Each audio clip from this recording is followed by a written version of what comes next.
مولاي صل وسلم دائما أبدا على حبيبك خير الخلق كلهم.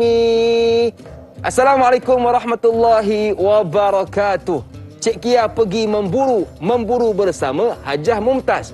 Biar tahu jangan keliru, pastinya dalam Tanyalah Ustaz. Selamat datang ke Tanyalah Ustaz, biar tahu jangan keliru. Bersama dengan saya Da'i Hakim. Pastinya dalam 2 jam ini kita akan bersama-sama merungkai salah satu surah dalam Quran, iaitu surah Asy-Syura, bermula ayat 9 hingga ayat 12, bersama dengan guru kita tak lain tak bukan Al-Fadhil Ustaz Dr. Muhammad Lokman Ibrahim. Assalamualaikum Ustaz. Waalaikumsalam.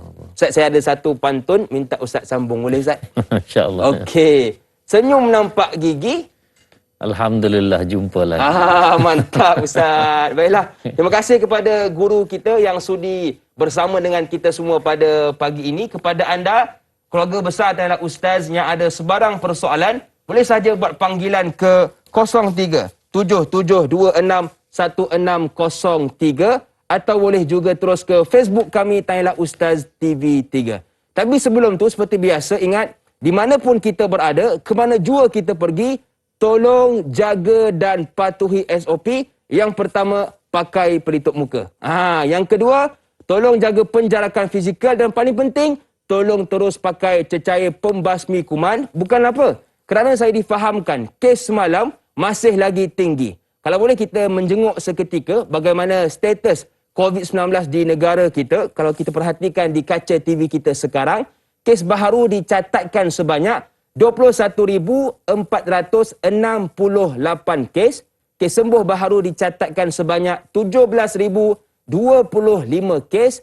Kes kematian baharu dicatatkan sebanyak 277 kes dan jumlah kes aktif dicatatkan sebanyak 241,187 kes. Jadi masih lagi tinggi. Kepada anda, jangan ke mana-mana jikalau tiada urusan penting. Baiklah, kepada anda, keluarga besar Tanyalah Ustaz, dan juga kepada guru kita. Dia sebut tentang surah Asy-Syura, ayat 9 hingga ayat 12, Ustaz. Ya. Apakah gambaran awal yang boleh Ustaz berikan kepada kami tentang surah ini? Ya. Silakan Ustaz. A'udzubillahi minasyaitonirrajim. Bismillahirrahmanirrahim. Alhamdulillahilladzi arsala rasulahu bil huda wa dinil haqq liyudhhirahu 'ala ad-din kullih wa kafaa billahi syahida. Wassalatu wassalamu ala Rasulillah wa ala alihi wa ashabihi wa mawalah. Da'i Hakim, tuan-tuan, puan-puan, muslim-muslimat rahmati Allah sekalian, alhamdulillah dapat kita menyambung lagi perbincangan kita pada ayat yang ke-9 hingga 12 surah Asy-Syura, surah Asy-Syura. Kalau tulis dalam Rumi itu, dia macam jadi dekat-dekat Syu'ara. Dekat-dekat. Jadi surah Asy-Syura. Dan tuan-tuan, insya-Allah Ustaz baca dulu 2 ayat pertama lah, ayat ke-9 dan ke-10. A'udzubillahi minasyaitonirrajim. Bismillahirrahmanirrahim.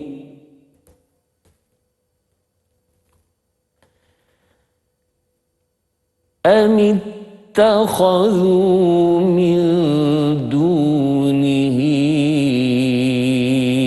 awliya'a fallahu huwal waliyyu wa huwa yuhyil mauta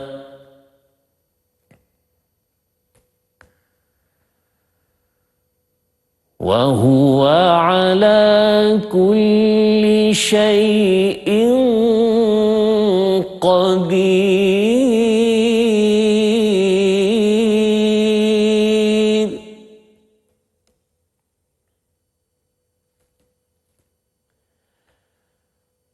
Wa ma ikhtalaftum fihi min syai'in fahukmuhu.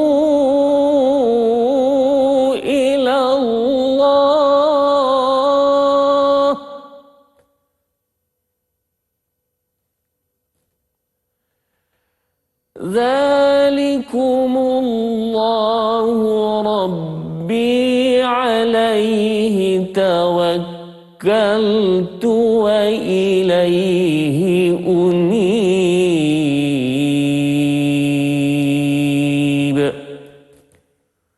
صدق الله العظيم. Baik, tuan-tuan muslim-muslimat rahmat Allah sekalian. Sebelum kita masuk kepada perbincangan, seperti semalam kita akan bincangkan sedikit tentang qiraat ataupun bacaan-bacaan yang lain yang juga dibaca oleh Nabi sallallahu alaihi wasallam. Maksudnya tuan-tuan puan-puan bahawa bacaan Al-Quran ni ada beberapa cara, kaedah yang kita boleh baca, tapi Ustaz ulanglah semalam Ustaz kata mesti kena belajar. Cuma Ustaz tunjukkan macam kita cetuskan dulu minat kita untuk belajar perkara ini. Di sana ada bacaan lain dan setiap bacaan Al-Quran, setiap huruf itu ada pahala yang terkhusus. Maknanya man qara harfan min kitabillah falahu bihi 10. Falahu bihi setiap sekali satu huruf yang kita baca Al-Quran ia ada falahu bi hasanah wal hasanatu bi asyri amsalihha. Dan satu hasanah itu menyamai 10 pahala. Baik, Ustaz, yang kita baca tadi tuan-tuan adalah bacaan Hafs daripada Asim. Bacaan Hafsun daripada Asim. Dan itulah menjadi satu kelaziman di seluruh dunia, di Malaysia dan seluruh dunia, kecuali beberapa bahagian dunia sedikitlah yang membaca selain daripada itu. Ini saya nak baca pada pagi ini ayat nombor 9 dengan bacaan Imam Warash daripada Nafi'. Imam Warash daripada Nafi'. Dengan ada beberapa tempat perubahan yang Ustaz akan sebutkan. Imam Warash membaca pada ayat yang ke-9. Am ittakhadhu min dunihi awliya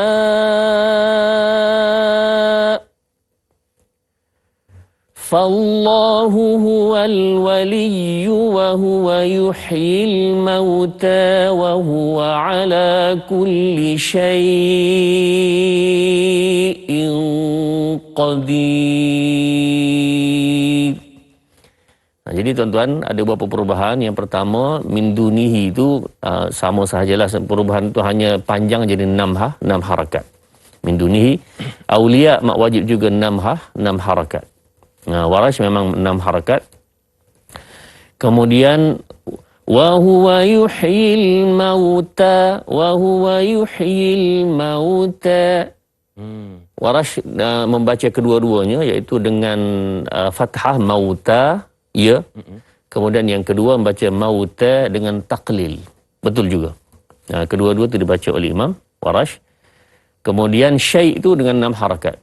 Ini agak berbeza dengan kita lah, iaitu wa huwa ala kulli syai'in qadir. Agak-agak hakim macam mana? Boleh baca tak? Boleh Ustaz, saya cuba. Baik, kita cuba. Baik, bismillah. Bismillahirrahmanirrahim.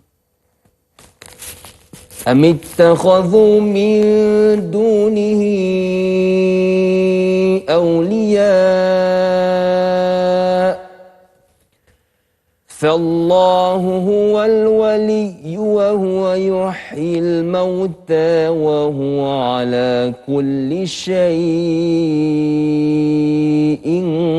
qadir. Masya Allah. Boleh ke Ustaz? Alhamdulillah. Tamam. Jadi tuan-tuan, maksud sini ialah itu bacaan Warash daripada Nafi' juga dibaca oleh Nabi sallallahu alaihi wasallam, dan rupanya bukanlah payah mana, tinggal lagi kena belajar. Dia hanya sedikit saja. Kalaulah masalah fathah mauta, mauta, mauti, itu tiga sama ada fathah ataupun taklil ataupun imalah. Tiga ini itu hanya sudah berada dalam bahasa kita. Sebagai contoh, dalam bahasa kita A itu sebenarnya imalah. Betul? Betul. J, K, itu semua imalah sebenarnya. Kalau kita ada A, Ja, K, A, J, K. Betul. Jadi sudah ada di dalam bahasa kita sebenarnya. Jadi bukanlah payah sangat, tinggal lagi tuan-tuan perlu belajar dan perlu berguru lah. Ini syarat asas kepada belajar Al-Quran. Cuma yang Ustaz sebut ni untuk kita sama-sama ambil, insya-Allah saya nak belajarlah satu hari nanti. Jadi lontaran-lontaran supaya masuk dalam jiwa kita untuk kita mendekati ilmu Al-Quran, insya-Allah. Betul Ustaz, nanti kalau Tok Imam baca wadduha, tak ada kita pelik. Tok Imam orang perak ke Tok Imam? Wadduha kan? Jadi bila kita belajar, kita tahu ilmu Al-Quran. Baiklah, kepada keluarga besar dan ustaz dan juga kepada ustaz, kita nak berehat seketika. Kembali selepas ini pastinya dalam Tanyalah Ustaz, biar tahu, jangan keliru.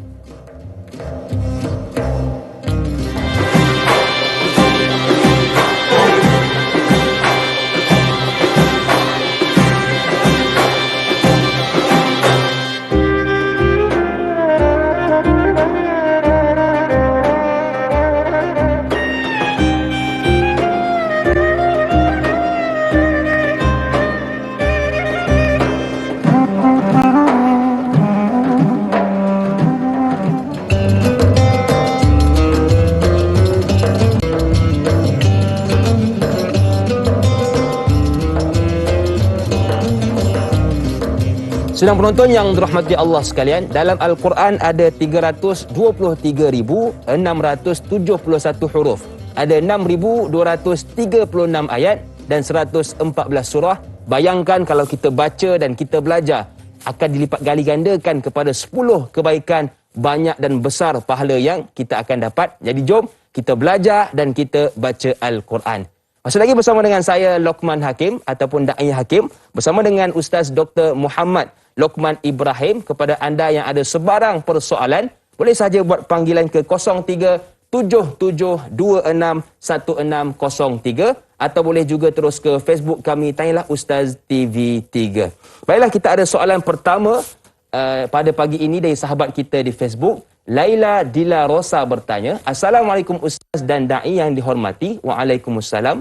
Pada ayat ke-9, adakah ianya satu teguran atau peringatan bagi mereka yang meletakkan kebergantungan terhadap makhluk lain selain Allah yang akan membawa mereka kepada syirik? Adakah mereka lupa bahawa Allah Subhanahu Wa Taala lah sebenar-benar pelindung lagi maha berkuasa ke atas segala sesuatu? Mohon huraian Ustaz. Terima kasih kepada Laila Dila Rosa atas soalan. Silakan Ustaz. Baik. Bismillahirrahmanirrahim. Nahmaduhu wa nusalli wa nusallimu ala rasulil karim. Amma ba'd. Terima kasih kepada Laila. Dan tuan-tuan muslimin muslimat rahmati Allah sekalian, ayat yang ditanya adalah berkaitan ayat nombor 9. Amittakhadhu min dunihi awliya,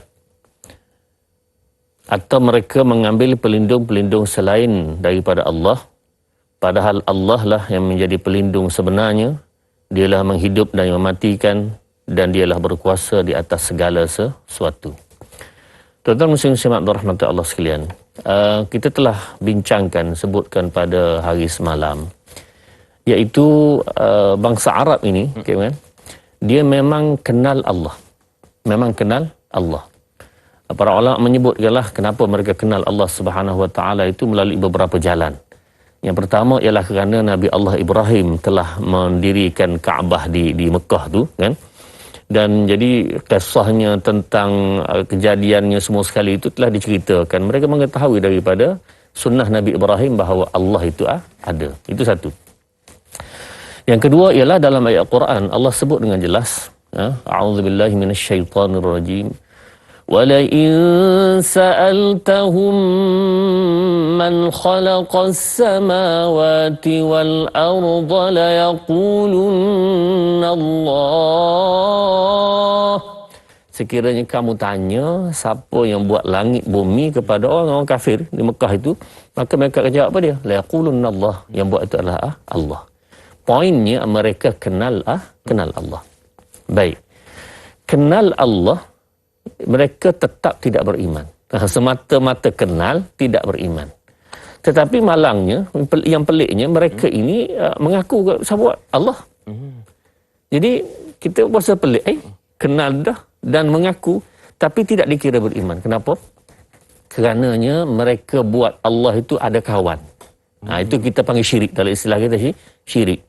Maknanya Allah yang buat, Tetapi ada lagi Tuhan selain Allah. Nah, apa dia? Tuhan pasir, Tuhan perigi, Tuhan bangunan, Tuhan rumah, Tuhan segala-gala lah. Ada partner, Ustaz, Ya, ada Tuhan yang lain. Sebab itulah di keliling Kaabah tu ada 360 berhala. Tuhan-Tuhan sebab tak cukup seorang rupanya. Tak pandai. Tak pandai lagi dia. Jadi itulah sebabnya maka Allah tolak. Dan Allah tidak nak benda syirik ni. Walam yakul lahu kufuwan ahad. Tidak ada yang setara sama dengan Allah Subhanahu wa taala. Dan tuan-tuan, Allah sebut dalam Quran 2 kali ayat Quran ni, a'udzubillahi minasyaitonir rajim. Wa ja'alu lillahi andada. Satu, yang kedua, wa ja'ala lillahi andada. Dua ayat. Iaitu mereka menjadikan kawan kepada Allah ataupun tandingan kepada Allah Subhanahu wa taala. Ini dimaksud sebagai syirik. Maka dengan sebab itu orang ini maka terkeluar daripada keimanan walaupun mereka mengaku Allah. Itu poin asas yang kita perlu peganglah. Jadi dengan sebab mereka ada aulia, ada pembantu, penolong, Tuhan-Tuhan lain apa semua ni, maka dengan secara itu Allah sebut dengan jelas itu adalah tertolak. Allah tidak nak ada benda lain yang sama kedudukan dengan dia. Allah tetap berkuasa, Al-Wahidul Qahhar, yang wahid, yang satu esa dan juga sangat menguasai seluruh alam. Ustaz, macam kita hari ni kalau solat, fokus kepada solat, jangan minta orang lain. Kata memang walaupun aku jumpa bomoh tapi aku solat, aku bayar zakat. Jadi kita tak nak jadi seperti orang jahiliah dulu. Dengan Allah pun percaya, dengan manusia pun kita minta untuk kita jauhkan syirik kepada Allah Subhanahu wa taala. Baiklah, sebelum kita nak meraihkan soalan daripada Mas Rifah Nurul Jama'in, ada sikit soalan Ustaz berdasarkan ayat ke-9 tadi, iaitu ada kaitan ke antara perlindungan dengan tawassul, Ustaz? Ya, okey. Terima kasih, Hakim. Sekarang ayat ini menyebutkan tentang bahawa orang kafir ini khususnya menjadikan ada benda lain selain daripada Allah yang membantu dia, yang menolong dia dan seumpamanya. Bagaimana dengan tawassul? Baik. Tuan-tuan, kita cerita dulu tawassul ini maknanya tawassal menjadikan perantaraan. Menjadikan kita berdoa kepada Allah, ada lagi kat tengah tu kan. Tawassul itu makna asal wasilah ni perantaraan. Pertama sekali tuan-tuan, perbincangan ini panjang.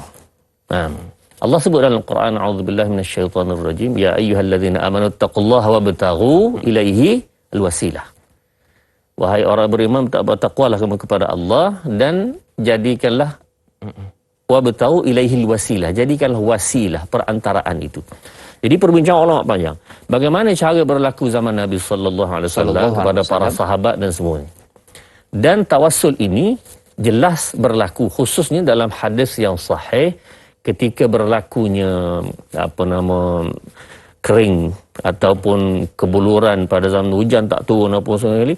Sayyidina Umar Al-Khattab radhiyallahu anhu telah ajak sembahyang istisqa beramai-ramai dan kunna tawassalna binabiyina, sebelum ini kami bertawassul dengan Nabi. Makna tawassul ada dah. Tawassul dengan Nabi. Kemudian sekarang ini natawassalu bi ammin Nabi. Kita bertawassul dengan bapa saudara Nabi itu Al-Abbas. Jadi poinnya tuan-tuan, tawassul itu sudah ada. Baik. Sekarang oleh kerana tawassul itu dah jadi satu syariat yang dibolehkan, maka ulama ada beberapa perbincangan. Ini saya kata panjang. Tawassul yang bagaimana boleh dan yang bagaimana yang tak boleh. Yang sepakat boleh 3. Sepakat. Yang pertama sekali ialah tawassul dengan nama-nama Allah. Walillahil asma'ul husna fad'uuhu biha. Kita bertawassul, ya Allah, dengan nama-Mu yang maha tinggi, Ar-Rahim, Ar-Rahman, ya Allah jauhkanlah kami daripada coronavirus, COVID ni. Itu. Dengan nama Allah Subhanahu wa taala. Walillahil asmaul husna fad'uuhu biha, maka berdoalah dengan nama ini. Satu. Yang kedua ialah berdoa dengan amal salih. Ini lagi bab tawassul ni, berdoa dengan amal salih. Kalau tuan-tuan buka dalam internet itu, iaitu kisah ni adalah hadis sahih Bukhari, iaitu 3 orang terkurung dalam gua tu. Musim hujan ribut apa semua tu, dia pun masuklah berlindung dalam gua sekejap. Masing-masing tak kenal tapi berlindung ya. Tiba-tiba tertutup batu tu, tak boleh nak buka. Macam mana nak buat? Lalu mereka menyebutkan amalan mereka. Ya Allah, aku ni begini dulu, aku buat baik apa semua. Kalau kamu terima, ya Allah, bukalah. Maka buka sikit. Ini doa. Kemudian, ya Allah, aku pula, yang kedua ni, aku buat begini. Kalau kamu terima, bukalah. Buka sikit. Orang ketiga pula menceritakan amalan kebaikan dia. Lalu berdoa, ya Allah, kalau ada kebaikan kamu terima ni, bukalah. Maka terbukalah. Baik tuan-tuan, bila buka yang ketiga tu dah lolos tubuhnya, boleh keluar tiga-tiga ini. Itu yang kedua. Yang ketiga. Jadi tuan-tuan kalau nak dengar balik, boleh dengar apa ni rakaman untuk tanyalah Ustaz inilah. Yang ketiga ini tawassul dengan Nabi sallallahu alaihi wasallam hayyan, semasa Rasulullah hidup. Semasa Rasulullah hidup. Sahabat pergi berjumpa Nabi sallallahu alaihi wasallam. Ada sahabat yang buta, ya Rasulullah, aku ni buta, payah apa semua. Rasulullah kata, kalau kamu nak sabar, baik sabar. Kalau kamu nak minta, aku boleh doa. Tak apalah Rasulullah, kamu doalah. Rasulullah doalah. Lalu Rasulullah ajar pada dia ambil sembahyang 2 rakaat, baca doa ini, inni atawajjalu ilaika binabiyyika. An tuqdiya hajati. Aku berdoa ini dengan menghadapnya dengan cara nyebut Nabi sallallahu alaihi wasallam supaya Allah terima doa ini. Kan tawassul itu. Maknanya menjadikan ada wasilahnya kepada Allah Subhanahu wa taala. Itu sepakat 3. Soalannya jadi khilaf. Kenapa dia tawassul begini kan, ada kan dalam kita baca internet tu bergaduh begini gitu. Punca kenapa? Puncanya ialah, baik Ustaz, sebelum kita nak tahu tentang punca tu Ustaz, kita nak rehat seketika. Boleh ke Ustaz? Boleh. Teruskan bersama dengan kami pastinya dalam Tanyalah Ustaz, biar tahu, jangan keliru.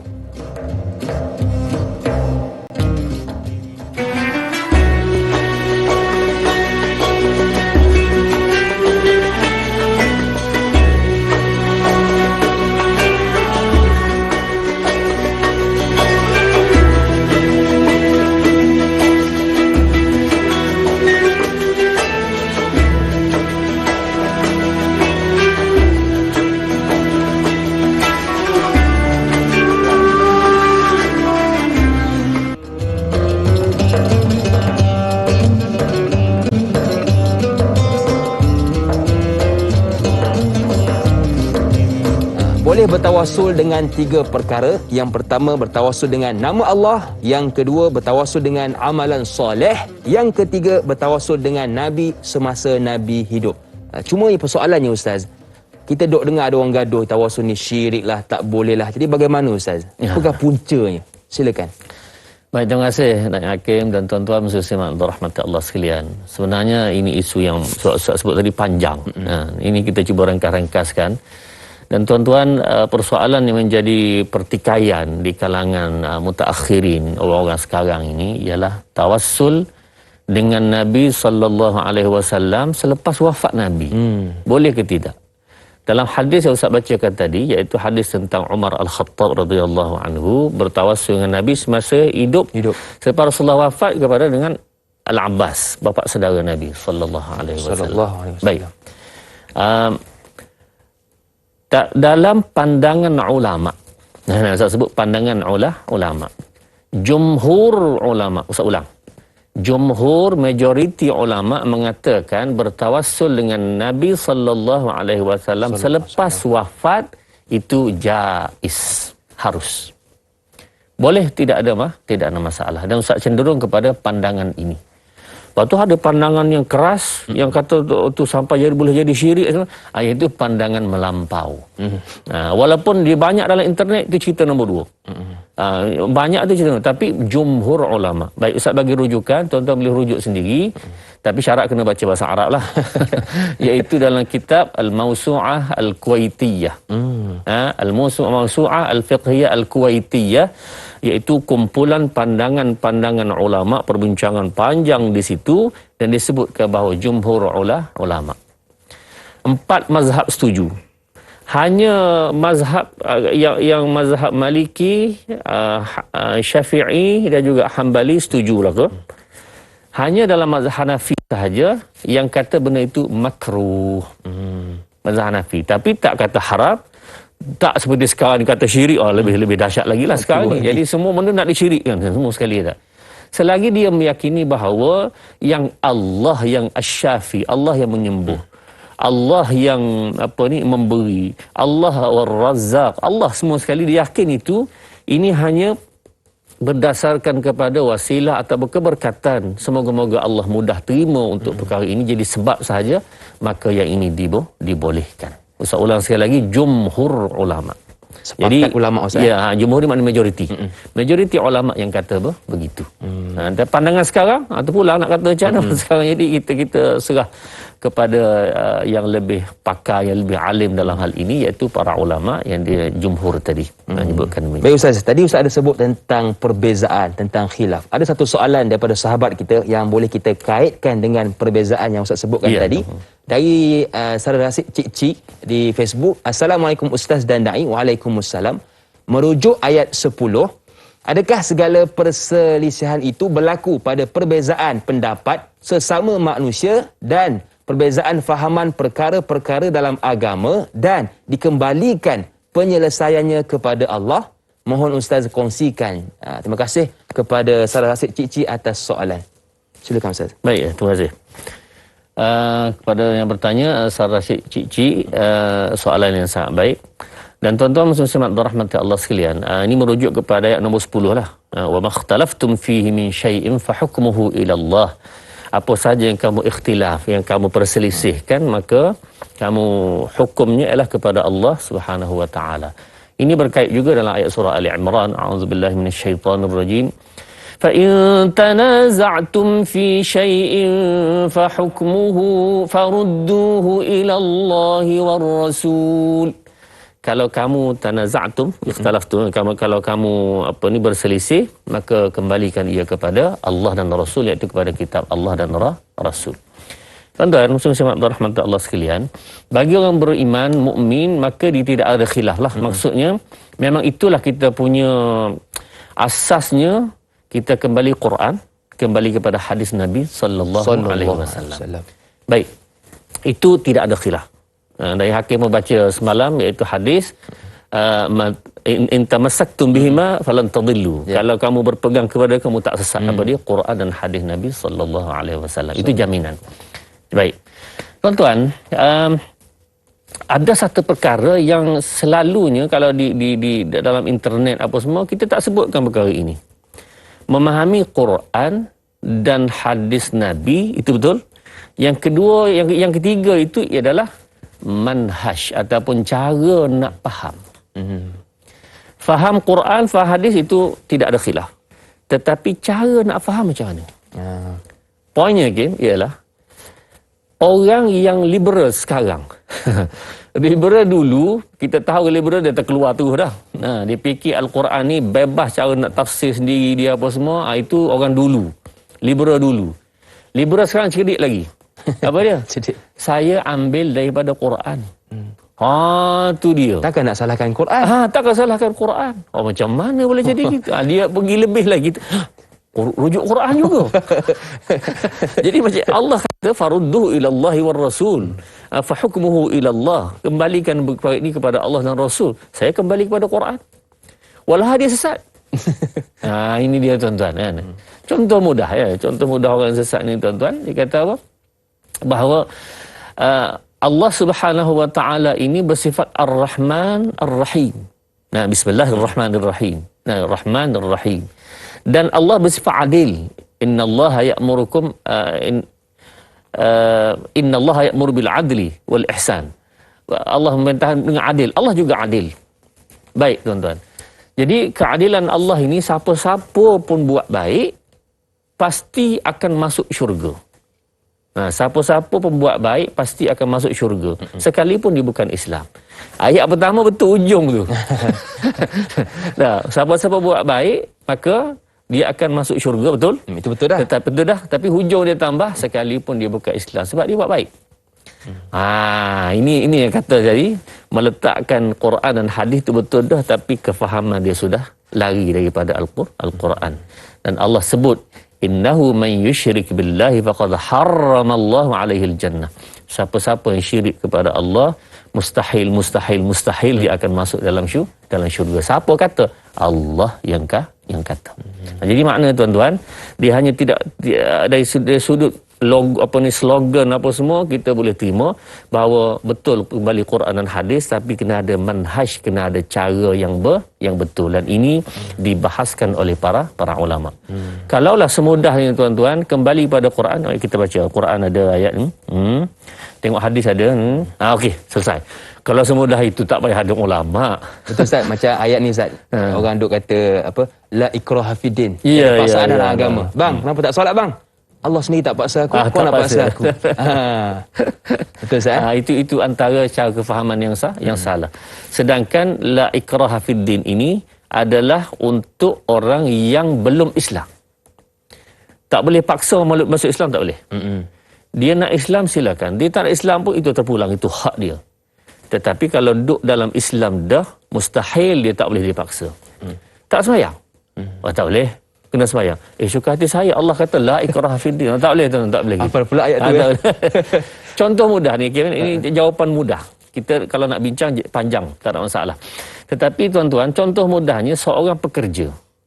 Seorang pekerja, dia kerja, masuk kerja pukul biasa ke? 8, 9. Pukul 8 kita kata, atau pukul 9, pukul 8 sampai pukul 5. Itu waktu kerja dia. Dia masuk kerja pukul 10. Boleh ke tidak? Tak boleh. Tak boleh. Suka hati saya, tidak ada paksaan di dalam kerja. Cakaplah kat bos macam tu. Apa jadi? Tak lama 2-3 hari. Kalau gitu, okeylah. Awak akan dipecat. Selesai. Tapi nak bagi tahu tuan-tuan, maksudnya atas dunia ada kaedah, ada hukum. Jadi tak boleh dia buat satu kaedah sendiri dalam agama ini untuk menunjukkan bahawa itu pilihan dia sendiri, tak boleh. Tapi walaupun dalam Islam Allah beri pilihan kamu imma syakiran wa imma kafura, kamu nak jadi baik boleh, nak jadi jahat boleh, tapi dua-dua tu kena terima risikonya. Kalaulah jadi baik, hujung jatuhnya syurga. Kalau pilih jadi jahat, hujung jatuhnya neraka. Jadi ini satu bab yang sangat menariklah untuk kita bincang. Ustaz ada beberapa contoh nanti insya-Allah. Baik Ustaz. Bila sebut tentang contoh, kita akan dengarkan selepas kita kembali berehat nanti Ustaz. Kita nak beristighfar seketika. Kembali selepas ini pastinya dalam Tanyalah Ustaz, biar tahu jangan keliru.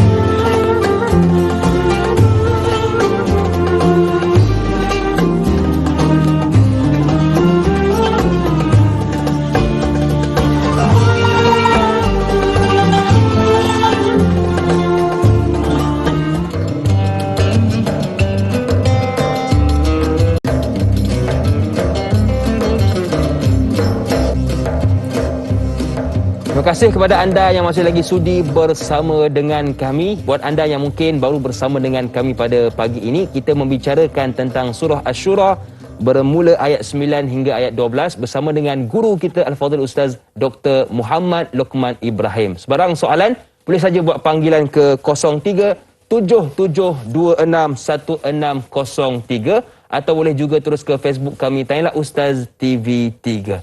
Baiklah sidang penonton yang dirahmati Allah sekalian dan Ustaz. Bila Ustaz sebut tentang kembali kepada Al-Quran dan juga As-Sunnah, ada orang kata tak payah taklid Ustaz. Terus rujuk kepada Quran sebab Quran lah sumber utama kita. Bagaimana Ustaz? Baik, terima kasih Kim.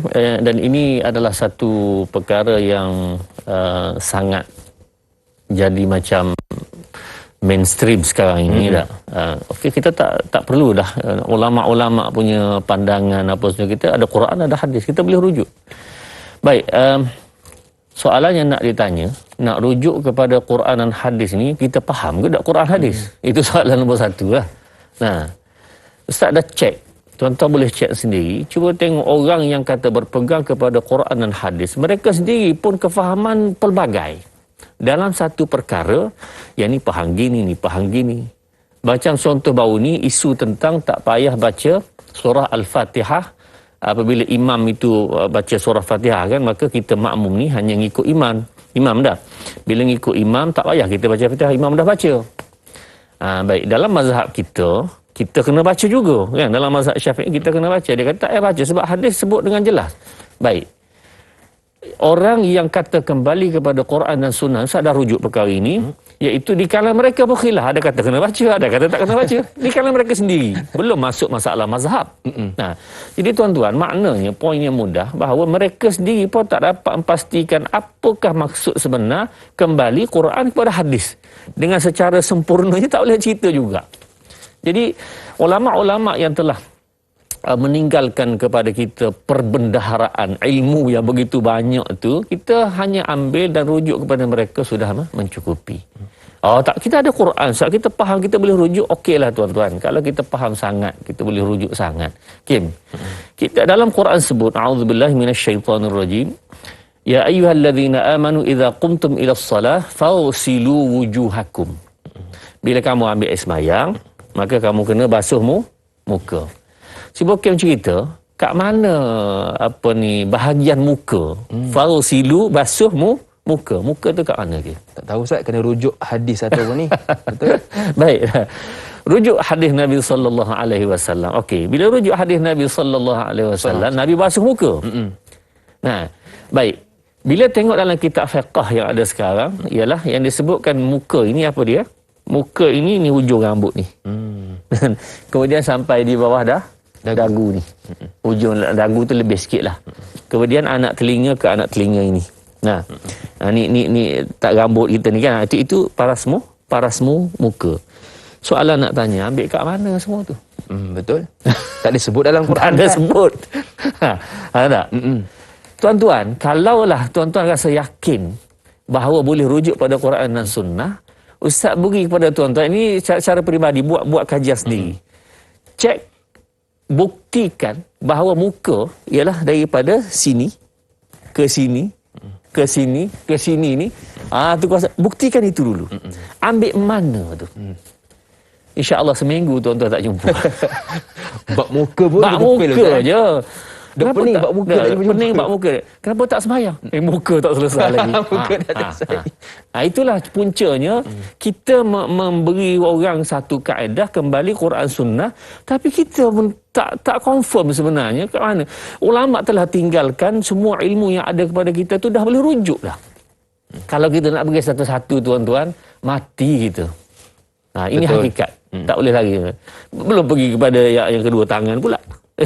Tangan ke siku, kemudian kepala pula. Sapu kepala tuan-tuan, 4 mazhab berbeza. Syafi'i kata sikit dah okey. Ada dalil, bukan tak ada dalil. Imam Malik kata semua sekali. Ahmad Hanbal kata semua sekali juga.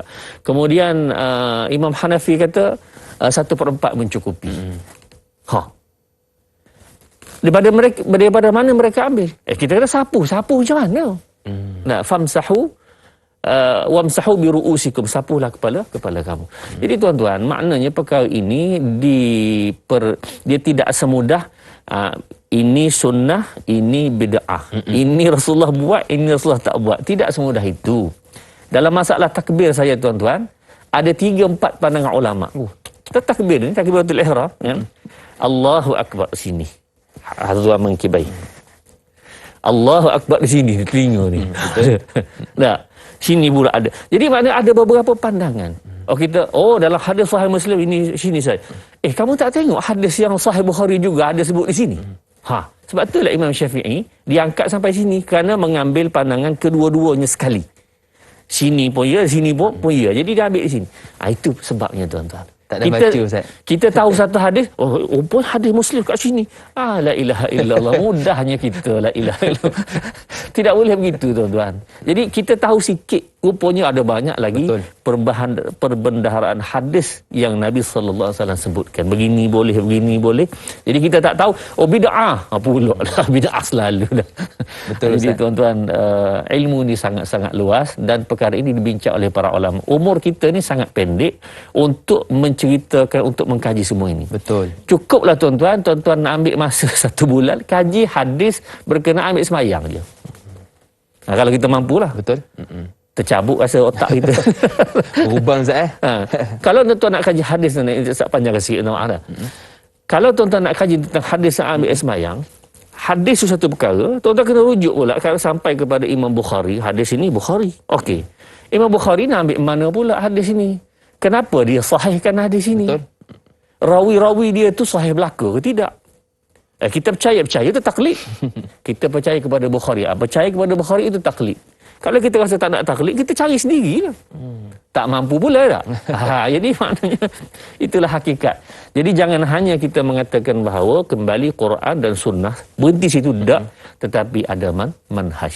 Jadi sama ada Hanafi, Maliki, Syafi'i, Hambali, semua itu adalah kaedah-kaedah yang telah ditetapkan oleh para ulama untuk mempermudahkan kita. Betul, kalau kita nak buat cara sendiri boleh, tapi syaratnya kita kena setaraf lah dengan Syafi'i, Maliki, Hambali tadi. Jauh Ustaz.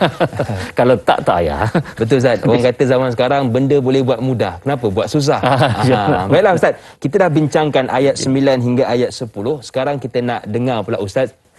Pendengarkan bacaan bermula ayat 11 hingga ayat 12. Boleh Ustaz? Ya. Silakan. A'udzu billahi minasyaitonir rajim.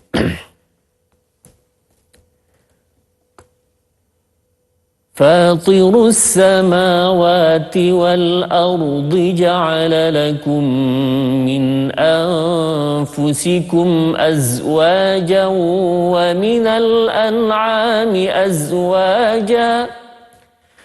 ومن الأنعام أزواجا يذرأكم فيه ليس كمثله شيء وهو السميع البصير له مقاليد السماوات والأرض يبسط الرزق لمن يشاء ويقدر إنه بكل شيء عليم. Sadaqallahul azim. Ayat yang ke-11, Allah pencipta langit dan bumi, Dia menjadikan bagi kamu pasangan-pasangan yang sejenis dengan kamu dan pasangan-pasangan yang sejenis dengan haiwan. Dijadikannya kamu berkembang biak dan dengan jalan itu tidak ada sesuatu pun yang serupa dengan Allah Subhanahu wa taala, dan Dialah Maha pendengar lagi Maha melihat. Miliknya lah perbendaharaan langit dan bumi, dan Dia membentangkan rezeki kepada siapa yang Dia suka dan membataskannya. Sesungguhnya Allah Subhanahu wa taala mengetahui terhadap setiap sesuatu. Tuan-tuan muslim-muslimat berahmat Allah sekalian, sekali lagi dalam ayat-ayat lepas pun kita telah bincang, iaitu Allah menunjukkan kekuasaannya. Dia Fatir. Fatir ini dalam kitab tafsir menyebutkan mubdi'uha minal adam, iaitu mencipta satu benda yang tak ada. Bi ghairi mithalin sabaqa, iaitu mencipta satu benda tanpa ada contoh sebelum. Allah nak buat bagaimana, begini, Dia punya suka. Itu hak Dia dengan qudrahnya Allah Subhanahu wa taala. Dan tuan-tuan, Allah Subhanahu wa taala berkuasa ni setakat mana? Nah, kita kata infinity, tak ada takat. Apa nak buat, Dia hanya kata kun fayakun. Sehinggalah bila manusia ni kalau dia berebut begitu begini kuasa ke apa semua berebut, tuan-tuan, Allah kata tu'til mulka man tasha wa tu'izzu man tasha wa tudhillu man tasha. Allah nak beri mulk, kekuasaan Allah boleh beri. Allah nak tarik boleh, nak beri boleh. Tak ada masalah bagi Allah Subhanahu wa taala, sekelip mata. Kalaulah manusia mengatakan bahawa semua manusia bersetuju untuk menghinakan satu orang, sepakat kita nak orang ni kita akan jatuhkan dia, Allah kata tak jatuh dia. Tak jatuh Ustaz. Tak jatuh. Yansurkumullahu fala ghaliba lakum. Kalau Allah bantu kamu, tak ada siapa boleh kalahkan kamu. Dan terbukti Sangat jelas. Tuan-tuan, Ibrahim alaihissalam menghadap Namrud seorang je. Betul. Ya, seorang saja. Nah, Musa alaihissalam melawan Fir'aun, dia dengan satu kumpulan Bani Israel yang kecil saja. Nah, siapa menang? Nah, akhirnya menang Nabi Allah Musa. Jadi maknanya tuan-tuan, Allah Subhanahu Wa Taala kalau semua orang nak bunuh, memang Fir'aun nak bunuh Nabi Allah Musa. Tapi apa berlaku? Fir'aun yang terbunuh dan mati. Betul. Sedangkan dia mengaku ana rabbukumul a'la, aku Tuhan yang maha tinggi. Tapi kekuasaan Allah, kalau Allah kata nak, Allah boleh buat. Sebab itulah kita bincang semalam, dah Allah boleh buat, kenapa Allah tak buat? Jadi kita tuan-tuan jangan beri syarat kepada Allah. Kita tak boleh beri syarat kepada Allah. Allah ni dia ada jadual dia. Ya, begini itu panggil takdir tu. Jadual begini ni akan berlaku, itu ada dah. Dan jadual ini tuan-tuan ada dalam Al-Quran. Kenapa begini jadi? Allah puncanya begini. Kenapa? Sebagai contohlah, banyak malapetaka yang berlaku di atas muka dunia ini, ya. Zaharal fasad fil barri wal bahri bima kasabat aydin nas, sebab tangan-tangan manusia. Liyudhiqahum ba'dallazi amilu, supaya mereka merasa sakit dengan apa yang mereka buat, la'allahum yarji'un, semoga-moga mereka berfikir dan merenung kembali, akhirnya mereka merujuk kepada Allah Subhanahu Wa Taala, sebagaimana ayat nombor 10 itu, wa alaihi tawakkaltu wa ilaihi unib, kepadamu aku bertawakal dan kepadamu aku kembali. Wa ilaihi unib itu rujuk kembali kepada Allah Subhanahu Wa Taala. Jadi kekuasaan Allah Subhanahu Wa Taala ni sangat hebat dan sangat luar biasa. Apa yang Allah nak, Allah kata saja maka jadi. Baik Ustaz. Saya suka dengan soalan daripada sahabat kita Ustaz, iaitu Al-Ali Ali di Facebook. Assalamualaikum Ustaz dan dai yang dihormati. Waalaikumsalam. Dalam ayat ke-11 Allah Subhanahu Wa Taala menjadikan semua makhluk berpasang-pasangan dan membiak. Selain daripada makhluk yang hidup, adakah Allah Subhanahu Wa Taala menjadikan makhluk lain seperti tumbuh-tumbuhan, bukit, bukau dan makhluk kecil seperti atom juga berpasang-pasang? Mohon pencerahan Ustaz. Terima kasih. #biar tahu jangan keliru. Terima kasih kepada Al-Ali Ali atas soalan. Silakan Ustaz. Terima kasih kepada Al-Ali Ali, soalan yang sangat baik.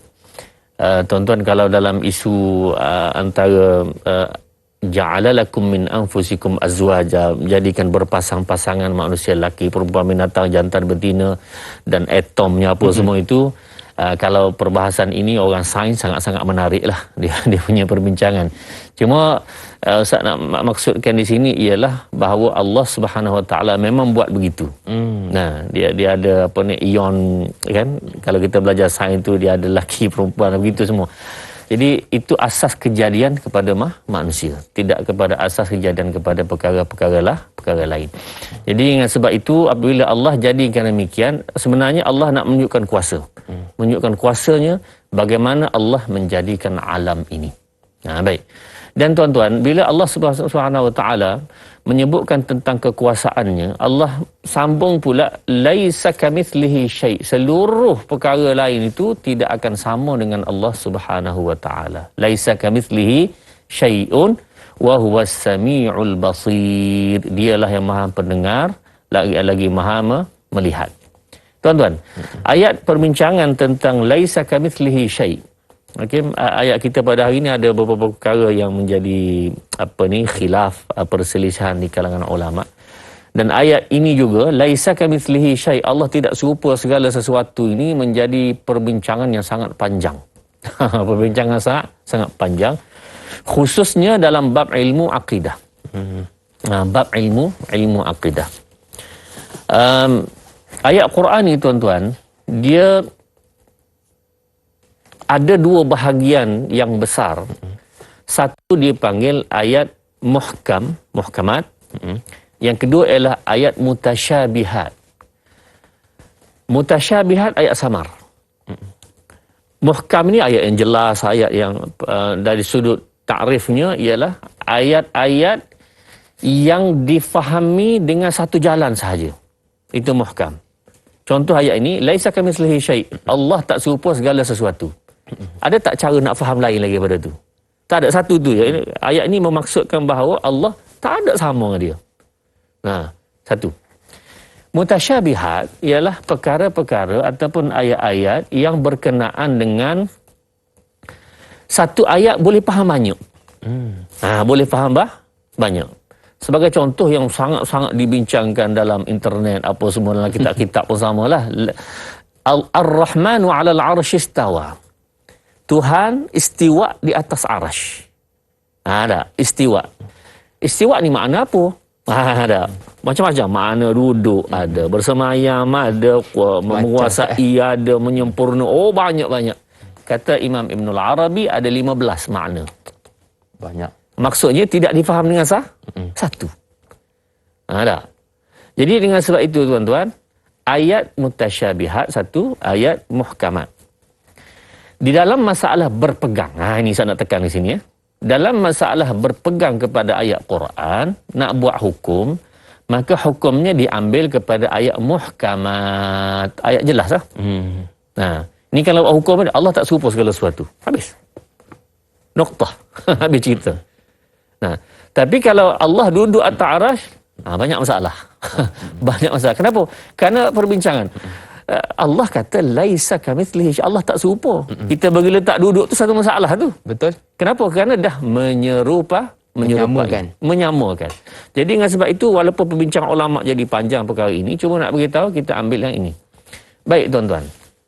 Sebut dalam hadis Nabi sallallahu alaihi wasallam, hadis ini sahih Muslim. Ada satu orang Marwan Al-Hakam, seorang sahabat, jumpa Nabi sallallahu alaihi wasallam, dia ada satu orang budak ataupun satu orang hamba yang tolong jaga kambing. Bila jaga kambing ni, kambing tu terlepas ke macam mana, dia pun ketuk. Dia punya itulah marah lah kan. Dia ketuk sekali. Lepas tu dia rasa bersalah. Allah tak kena aku buat gini. Jumpa Nabi SAW.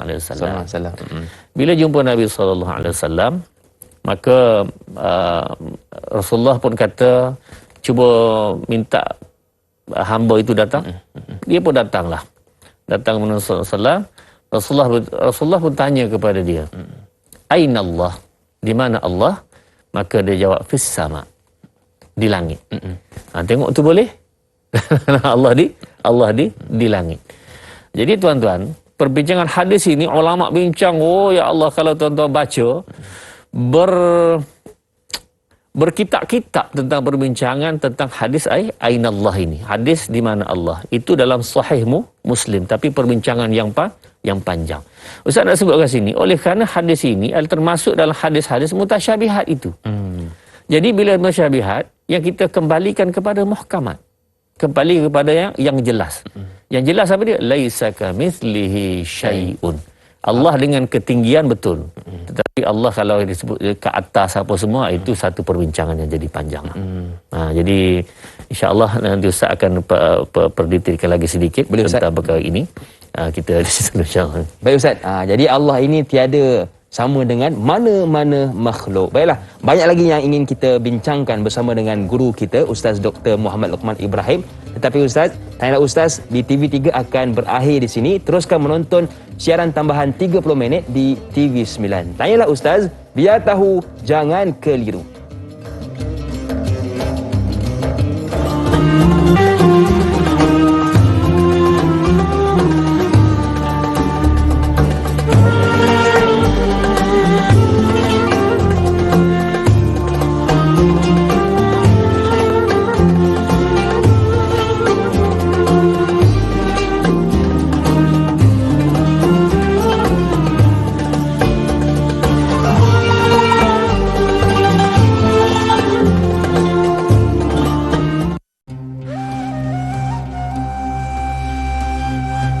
Masih lagi bersama dengan saya, Da'i Hakim, juga Ustaz Dr. Muhammad Luqman Ibrahim. Kita membincangkan tentang surah Asy-Syura bermula ayat 9 hingga ayat 12. Jadi kepada anda yang ada sebarang persoalan, boleh sahaja buat panggilan ke 0377261603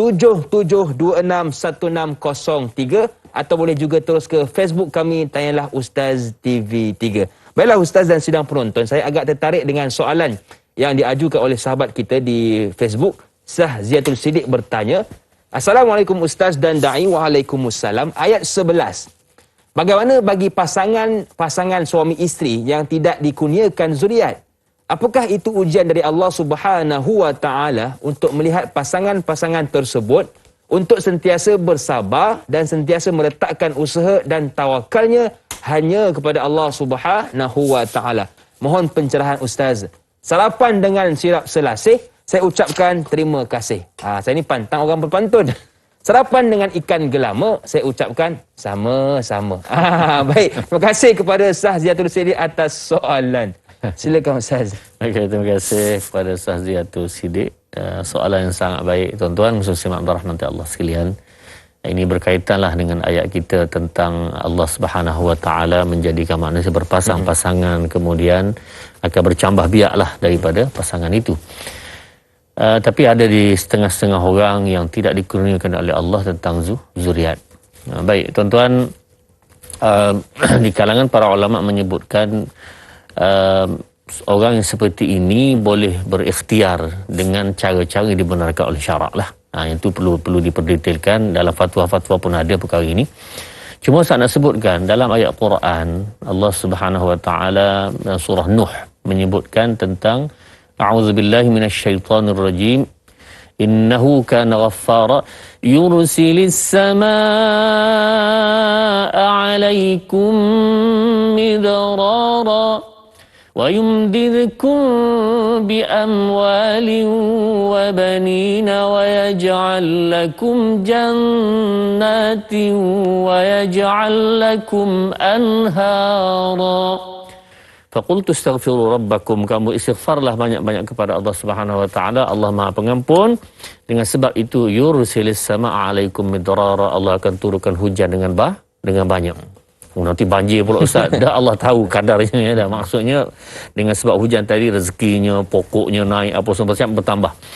Kemudian wa yumdidukum bi amwalin wa banin, dan kamu akan diberi dengan harta benda yang banyak dan juga banin, anak pinak. Baik. Imam Hasan Al-Basri rahimahullahu taala, seorang tabi'in, menyebutkan apabila orang tanya tentang masalah tak ada anak, maka dia baca ayat ini. Maknanya dia kata, kamu istighfarlah sebanyak-banyaknya dan niat kepada Allah, ya Allah berikan zuriat, Allah akan berikan.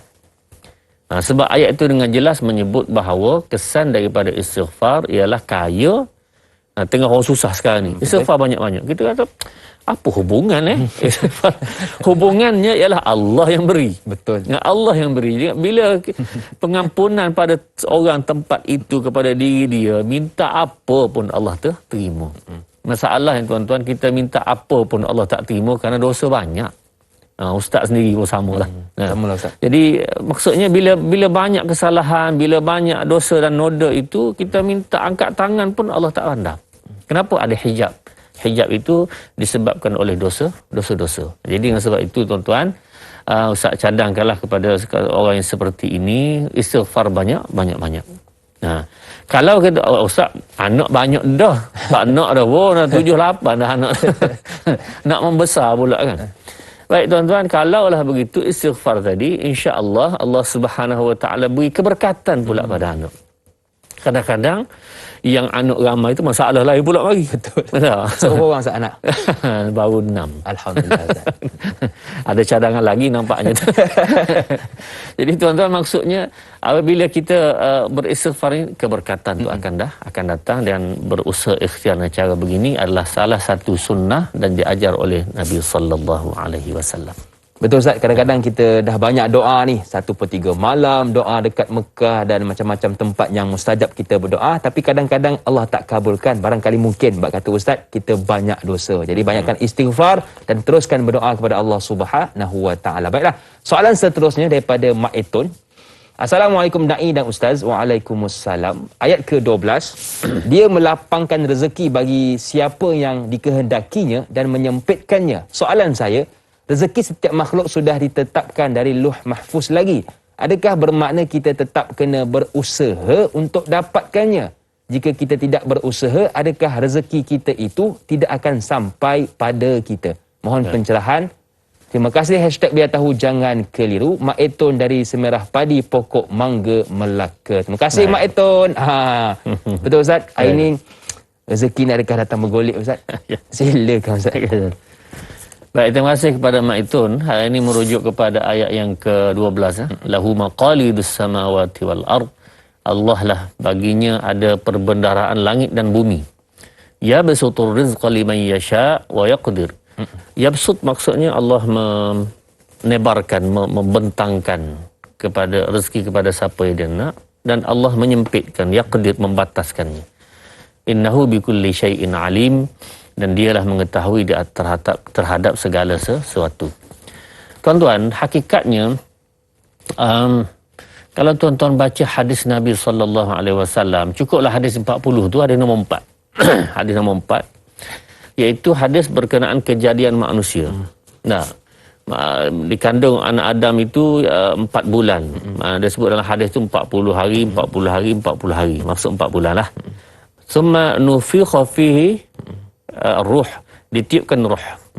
Bila tiupkan ruh ini, Allah perintahkan yuktab lahu rizquhu, rezeki. Wa ajaluhu, ajalnya. Wa amaluhu, amal perbuatannya. Syaqiyun am sa'id, bahagia atau celaka. Syurga atau neraka. Tulis dah. Baik, tuan-tuan. Dalam masalah rezeki ni, kita pun kata, ada dah, Allah tulis dah rezeki sebut. Tak payah carilah. Kalau ulat dalam batu pun boleh makan. Cantik. Kalau gitu jadi paulat lah, kata senang. dah ada makanan dia kan. Masya Allah. Tuan-tuan muslim semak rahmati Allah sekalian.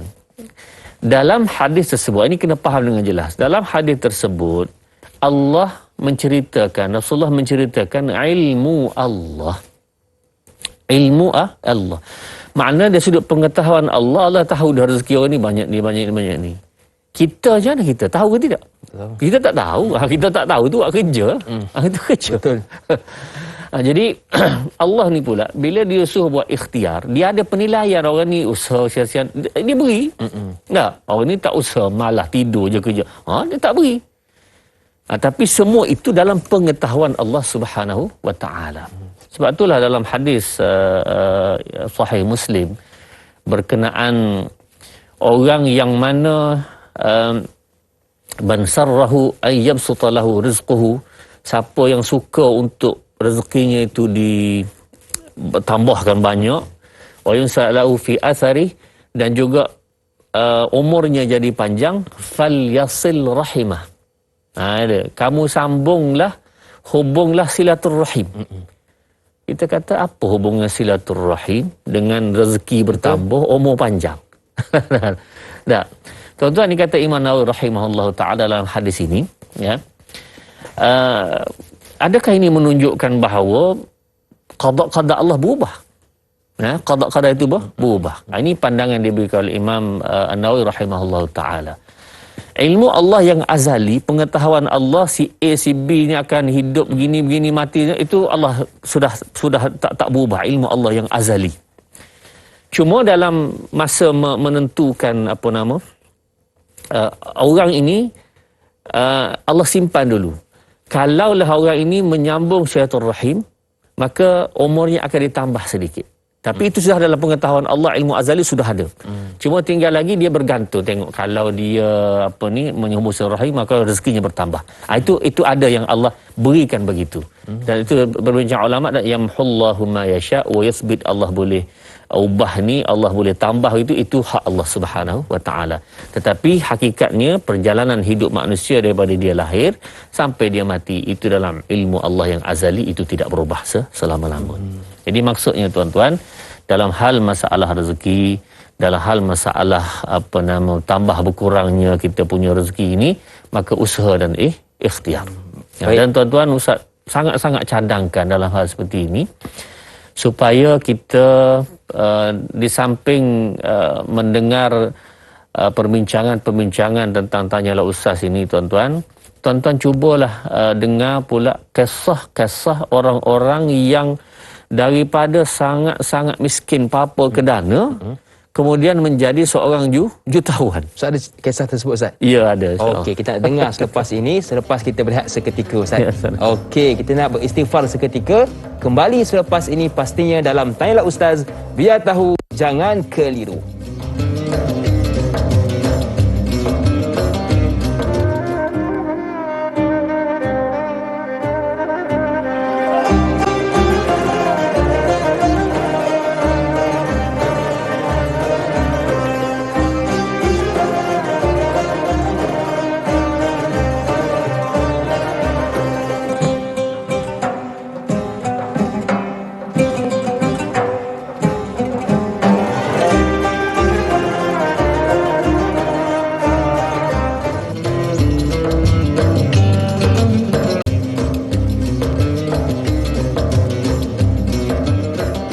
Selagi bersama dengan saya dan juga Ustaz Dr. Muhammad Lokman Ibrahim membicarakan tentang surah Asy-Syura bermula ayat 9 hingga ayat 12.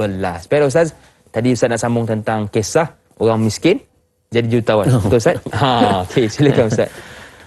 Baik, tuan-tuan dan rahmat Allah sekalian, di samping kita mendengar perbincangan tentang ayat-ayat tentang rezeki itu begitu begini yang disebut oleh Allah Subhanahu Wa Taala dan Rasul, tambahan yang lain, dan ini termasuk daripada yang orang dibenarkan oleh Islam, perkara-perkara berkaitan tentang motivasi. Nah, perkara-perkara yang boleh membangkitkan semangat kita. Tuan-tuan, jangan kita rasa kalaulah disebabkan oleh zaman sekarang kerja pun masalah, orang ada kerja jadi tak ada kerja, orang susah dan seumpamanya. Tuan-tuan, cuba tengok, cek beberapa jutawan sekarang ya adalah asal daripada orang yang sangat-sangat miskin. Ya, cari saja tuan-tuan, type dalam internet itu pengutip sampah menjadi jutawan. Nah, jutawan kambing ini lucu. Jutawan kambing, menjual kambing aja, pelihara kambing, jual kambing. Yang usah lucu tu ialah kerana dianya hidupnya macam kambing dah dia. Allah. Dengan pakaiannya dia buat bagi makan rumput kambing, bagi air kambing, bagi dedak kambing, ada dedak khas tu kan. Jadi kemudian dia pun ambil rumput kambing dia makan. Jadi macam kambing. Kemudian air yang duk bubuh dalam bekas kambing dia pun ambil minum. La ilaha illallah, kita kata jadi macam kambing, tapi dia jutawan. Nak maksudnya tuan-tuan, orang yang berikhtiar dan berusaha ni ialah dia tidak bermula terus jadi begitu. Di Kelang ada satu orang budak, Ustaz baca kisahnya, sekarang dah besar lah. Dia hanya sekolah sampai darjah 6 saja. Allah. Tapi tuan-tuan, dia ada jadi jutawan lembu. Nah, lembunya beratus ekor, dia punya lembu itu, Masya Allah. Jadi ikhtiar dan usaha yang manusia buat itu insya-Allah dipandang oleh Allah Subhanahu Wa Taala. Kerana Allah memberi pada manusia dua jalan. Allah mentadbir alam ni dua jalan. Satu jalan dengan qudrah. Qudrah ini contohnya Allah jadi kaya, jadi kaya berjuta-juta dapat terus. Boleh ke tidak? Boleh. Boleh. Itu satu cara. Tapi biasa tak berlaku gitu. Yang kedua ialah hakim ikhtiar usaha begini ni buka berniaga tu kaya. Itu jalan yang kedua.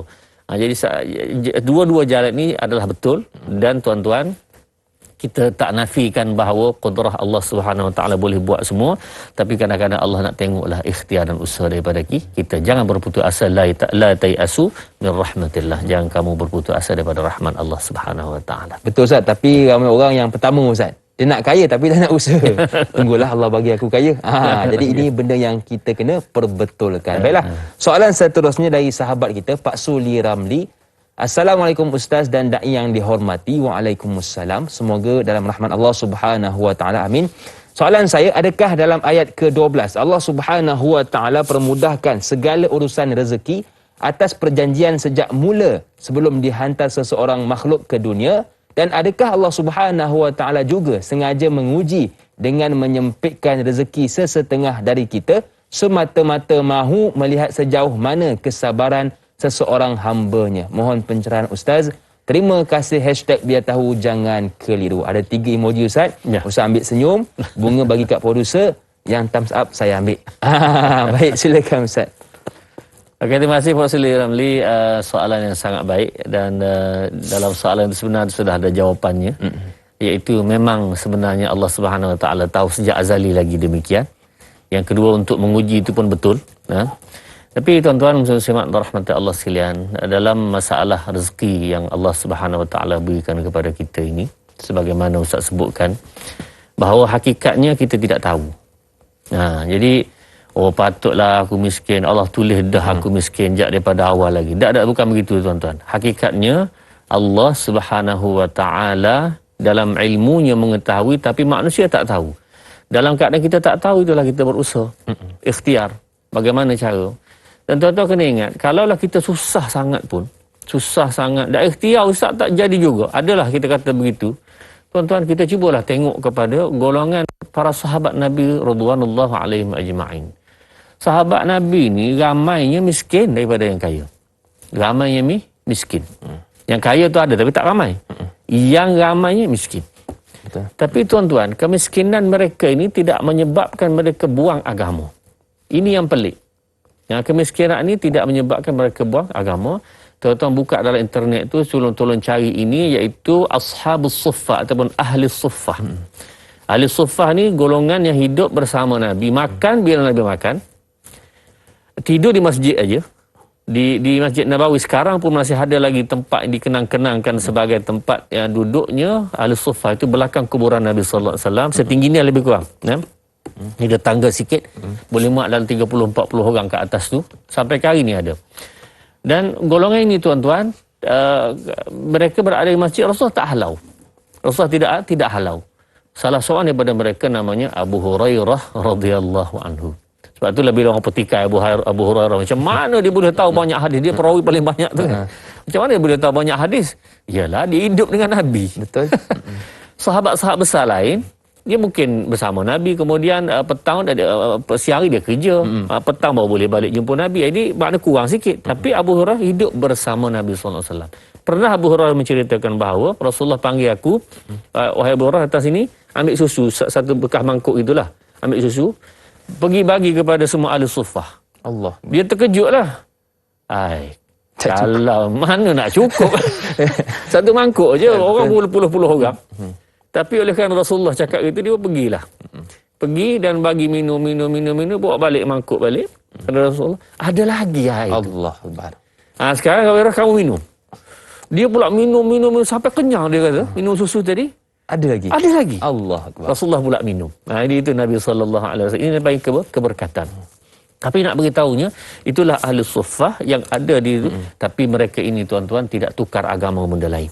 Tidak kata bila orang bagi duit sikit, maka tinggallah agama, ambil benda lain. Tak, dia tidak tukar. Hatta mereka inilah orang yang pertama, kalau ada seruan jihad, dia nak angkat tangan nombor 1, saya dulu ya Nabi SAW.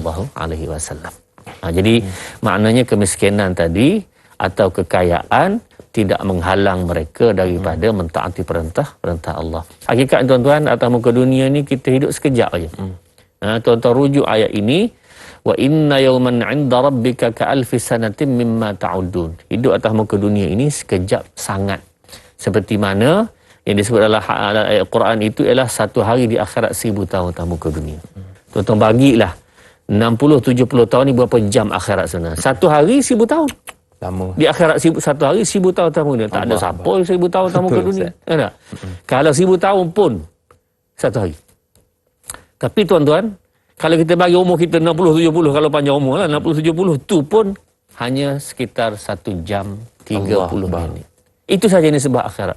Jadi tuan-tuan berbaloi sangat-sangat untuk dia sabar untuk dapat syurga Allah. Susah ya Allah, susah. Ya tak apa, susah 60 tahun. 1 jam 30 minit tapi berjaya di akhirat. Baik Ustaz, kita ada soalan yang boleh kita kaitkan dengan keadaan semasa dari Ruby Abu Bakar. Ruby, Assalamualaikum Ustaz dan Da'i. Waalaikumsalam. Ayat 12, Allah memberi rezeki kepada kita. Bagaimanakah kita nak berprasangka baik kepada Allah bahawa apa-apa keadaan yang berlaku, terutamanya ketika ini dengan ujian COVID-19, tentu ada yang masih menyalahkan takdir. Mohon pendapat Ustaz. Terima kasih Ustaz dan Da'i. #biar tahu jangan keliru. 3 bunga. Baik. Terima kasih kepada Ruby Abu Bakar. Ruby. Baik, terima kasih kepada Ruby. Tuan-tuan, muslim-muslimat rahmati Allah sekalian, bila disebutkan tentang COVID-19 dan sangat-sangat terkesan, ya, orang kaya pun susah. Dan orang kata kalau orang kaya boleh bertahan, tak juga tuan-tuan. Kalau T20 top 20, dia biasanya kalau dia berniaga, dia ada dia punya jaringan dia tu. Jadi ada kedai perlu disewa, ada orang-orang yang terpaksa dia pekerja dia dibayar. Jadi kalau dia jatuh habis. Betul. Jatuh habis semua sekali. Jadi maknanya top 20 pun teruk. Kecuali kalau orang tu memang tidak berniaga, tu cerita lain. Tapi kalau dia berniaga memang teruklah hari ini. Jadi tuan-tuan, ini adalah satu ujian daripada Allah Subhanahu wa taala. Jadi pertama sekali dia kena rujuk diri dia kepada Allah, itu nombor 1. Kalau dia tidak rujuk diri kepada Allah Subhanahu wa taala, maka kesusahan itu dia akan nampak macam hanya perkara yang datang untuk menyusahkan dia semata-mata. Tak tuan-tuan, kadang-kadang liyuziqahum ba'dallazi 'amilu la'allahum yarji'un. Allah buat begitu tu supaya manusia tu sedar balik, kemudian dia akan kembali kepada Allah Subhanahu wa taala. Jadi kalau duduk situ tuan-tuan, kembalikan kepada 2 perkara tadi, lihat juga bahawa para sahabat Nabi sallallahu alaihi wasallam juga termasuk dalam golongan susah tapi mereka bersabar dan mereka berjaya di sisi Allah Subhanahu wa taala. Dipuji dalam Quran ridwanullah radhiyallahu anhum wa radu anhu. Satu, yang kedua tuan-tuan, bacalah kisah-kisah motivasi. Macam mana orang susah tu boleh naik balik sampai jadi jutawan. Bukan satu kisah, banyak.